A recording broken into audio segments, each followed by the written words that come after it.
If you are planning to pursue USCMA, then you better know that MCQ portion जो होता है USCMA का, अगर उसमें आपने 50% या हायर स्कोर नहीं किया तो आप ऐसे सेक्शन में मूव ऑन नहीं कर पाओगे। मतलब MCQ पोर्शन में 50% लाओगे तो ही ऐसे पोर्शन आपको अटेम्प्ट करने दिया जाएगा, नहीं तो ऐसे पोर्शन अटेम्प्ट नहीं कर पाओगे। एंड 72% चाहिए होते हैं पास करने के लिए। Out of 500 you need a 360, so without attempting the essay portion it is impossible that you will pass. And of course अगर MCQ में ही 50% नहीं आए तो it's impossible to get a 72 overall, right. So basically मैं ये बोलना चाहती हूँ कि MCQ पोर्शन बहुत इंपॉर्टेंट है and you need to master your MCQs। Hi, this is Ansh and welcome back to our channel. I hope you guys are doing well. आज की वीडियो में हम ये डिस्कस करेंगे how you can master the MCQ portion of the USCMA exams. Because like I told you, it's very important for you to do well in the MCQ portion क्योंकि अच्छा नहीं perform करोगे, 50% के ऊपर नहीं लाओगे तो ऐसे सेक्शन अटेम्प्ट ही नहीं कर पाओगे and you will not be able to save your score no matter what you do. कुछ इंपॉर्टेंट टिप्स मैं आपको देने वाली हूँ, so stay tuned till the end of this video. Let's get right into it. The first tip I have for you is read the question properly. कभी questions में negative wordings use होते हैं जैसे कि नॉट या except for या false statement आपको choose करनी होती है। So read the question properly because you don't want कि आपने जल्दी में क्वेश्चन पढ़ा, आपको लगा था क्वेश्चन कुछ और है बट क्वेश्चन का इंटेंट इज द ऑपोजिट क्योंकि वो एक नेगेटिव वर्डिंग यूज कर रहे हैं। Tip number 2 that I have for you is read the options also correctly. कभी क्या होता है, दो बहुत क्लोजली रिलेटेड ऑप्शंस होते हैं एंड आप फर्स्ट ऑप्शन पढ़ के ही सोच लेते हो हाँ यही आंसर होगा, बट नीचे जो 3 ऑप्शंस बचे हुए हैं ऐसा भी हो सकता है कि उसमें से कोई एक ऑप्शन है which is more suitable for your answer then the first option that you think it is. Closely related हो सकते हैं, कंफ्यूजिंग हो सकते हैं, बट हो सकता हो कि आपने सही आंसर मिस कर दिया because you just did not go through all of the options properly.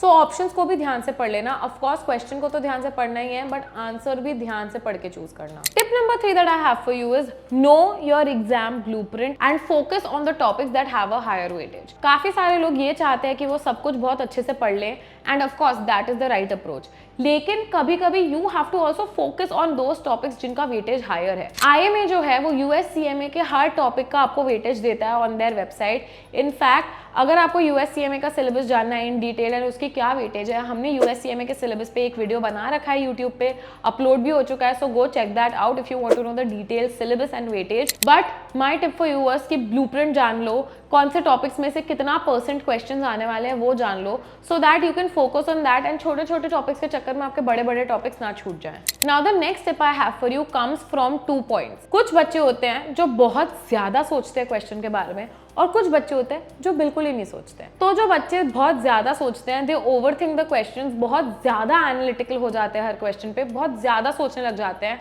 वो अपना क्वेश्चन का आंसर चूज करके भी उसको डाउट करने लगते हैं बार कि नहीं पता नहीं ये है कि नहीं, पता नहीं वो था कि नहीं, ये था कि नहीं, वो था कि नहीं, और उसको चेंज कर देते हैं बार। अगर आपने क्वेश्चन अच्छे से पढ़ के अपनी नॉलेज यूज करके आंसर सिलेक्ट कर लिया है तो बार stop revisiting that question, stop over analysing it, stop over thinking it, because कभी ओवर थिंक करके आप चेंज करने में गलत आंसर चूज कर लेते हो। नेक्स्ट सेट ऑफ पीपल हैं वो जो बिल्कुल ही नहीं सोचते हैं क्वेश्चन के बारे में। जय माता दी करना उनका फेवरेट काम है, जाते हैं तुक्का मारते हैं आ जाते हैं। अब तुक्का मारने की अच्छी बात तो ये है कि 25% प्रोबेबिलिटी होती है आपके आंसर सही होने की, लेकिन फिर भी 75% तो प्रोबेबिलिटी यही होती है कि आपका आंसर गलत होगा। सो जय माता दी करना बंद कर लो, अच्छे से पढ़ो क्वेश्चन। उसके बाद अगर आपको आंसर समझ नहीं आ रहा है, use the elimination theory. 2 answers जो आपको सबसे गलत लग रहे हैं उनको एलिमिनेट कर दो, बाकी जो 2 बचे हुए आंसर्स उसमें से मोस्ट लॉजिकल आंसर चूज करो। The next tip I have is if you get stuck on a question please move forward.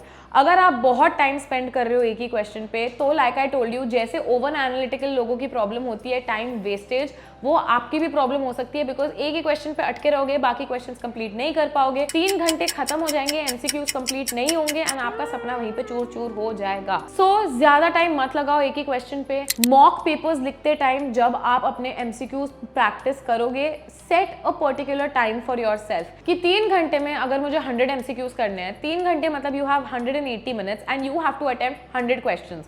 You also need around 10 to 20 minutes for revision. So around 1 से 1.5 minute का timer लगा के रखा करो कि 1.5 minute में मुझे एक MCQ सॉल्व करना है, नहीं तो मेरा पेपर कंप्लीट नहीं होगा। Another tip that I have for you is if you have a lot of similar sounding words और सिमिलर साउंडिंग कॉन्सेप्ट्स या ऐसे कॉन्सेप्ट जिनका मीनिंग बहुत आजू बाजू का होता है, सिमिलर होता है, ऐसे कॉन्सेप्ट्स, ऐसे टर्म्स, ऐसे वर्ड्स की एक लिस्ट मेंटेन करो, उनके बीच के डिफरेंसेस लिख के रखो, क्योंकि लास्ट मिनट में काफ़ी कंफ्यूजन हो सकता है। जैसे सपोज आप बहुत frequently absorption and variable costing में कंफ्यूज हो जाते हो।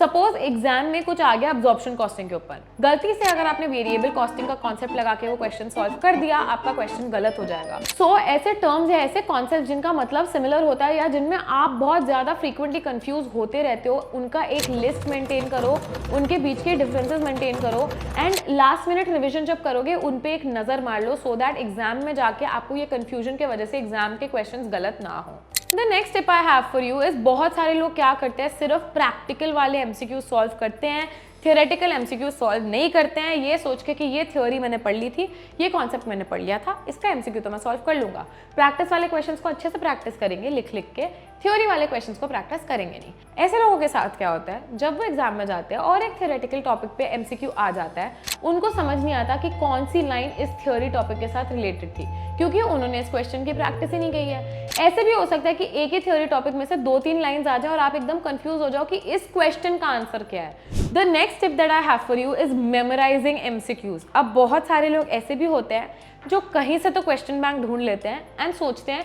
कि ये 100 क्वेश्चन को मैं रट्टा मार के जाऊंगा तो मेरा पार हो जाएगा सीएमए पार्ट 1 या पार्ट 2 जो भी आप देने जा रहे हो। ऐसे लोगों के साथ क्या होता है, ना वो क्वेश्चन सही से पढ़ते हैं, ना वो आंसर सही से पढ़ते हैं, वो सिर्फ रट्टा मार लेते हैं एंड अगर उनको सिमिलर टाइप ऑफ ऑप्शंस वाला क्वेश्चन कहीं भी दिख जाता है तो वो आंख बंद करके कोई भी ऑप्शन, जो भी आंसर उन्होंने क्वेश्चन बैंक में पढ़ा था, वही आंसर सिलेक्ट करके आ जाता है।